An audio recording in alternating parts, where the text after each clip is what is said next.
اللہ الرحمن الرحیم نحمدہ ونصلی ونسلم علی رسولہ الکریم اما بعد۔ دروس الصرف کا سلسلہ چل رہا ہے۔ آج کے درس میں ہم اظہار، ادغام، اقلاب اور اخفاء والا قانون پڑھیں گے۔ اس قانون کے 4 حصے ہیں۔ حصہ نمبر 1، نون ساکن یا نون تنوین کے بعد اگر حروف حلقی میں سے کوئی حرف آئے تو نون تنوین اور نون ساکن کو ظاہر کر کے پڑھنا واجب ہے۔ نون ساکن کی مثال جیسے انعمت علیہم، انعمت، اور نون تنوین کی مثال جیسے سواء علیہم۔ نون ساکن تو جانتے ہوں گے کہ ہر وہ نون جس کے اوپر سکون ہو تو وہ نون ساکن کہلاتا ہے، اور نون تنوین یعنی 2 زبر 2 زیر 2 پیش، ایک کلمہ کی آخر میں یہ حرکات ہو، 2 زبر ہو، 2 زیر ہو، 2 پیش ہو، اور اس کے بعد اگلے کلمے کی بالکل شروع میں حروف حلقی ہو تو اظہار کریں گے۔ حروف حلقی 6 ہے، حمزہ، ہا، عین، حا اور غین، خا۔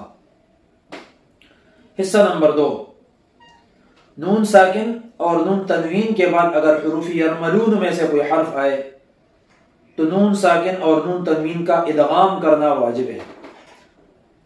حروف یرملون 6 ہیں، یا، را، میم، لام، واو، نون، یہ یرملون، اسی حساب سے تو نون ساکن اور نون تنوین کا ادغام واجب ہے، یعنی نون ساکن اور نون تنوین کو ان حروف کا جنس کرنا اور پھر جنس کا جنس میں ادغام کرنا واجب ہے۔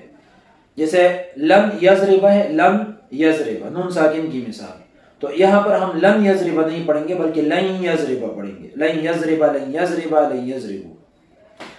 اسی طرح نون تنوین کی مثال وجوہ یومئذ، اصل میں وجوہ یومئذ، تو 2 کلموں کو جب ملا کر پڑھیں گے تو پھر وجوہ یومئذ ہو جائے گا۔ حصہ نمبر 3، نون ساکن یا نون تنوین کے بعد اگر با آ جائے، با، تو اس نون تنوین اور نون ساکن میں اقلاب واجب ہے۔ اقلاب قلب سے ہے، قلب کا معنی ہے نون، اور نون ساکن اور نون تنوین کو میم کے ساتھ چینج کریں گے، بدلائیں گے، ہوگا تو نون لیکن پڑھتے وقت میم نظر آئے گا، میم محسوس ہوگا۔ جیسے ینبغی، نون ساکن کی مثال، اصل میں ینبغی، ینبغی، تو اس کو جب ہم پڑھیں گے تو پھر ینبغی ہو جائے گا۔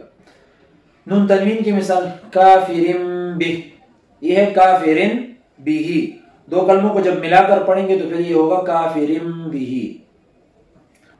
حصہ نمبر 4، اگر نون ساکن اور نون تنوین کے بعد باقی 15 حروف میں سے کوئی حرف آئے تو نون ساکن اور نون تنوین میں اخفاء کرنا واجب ہے۔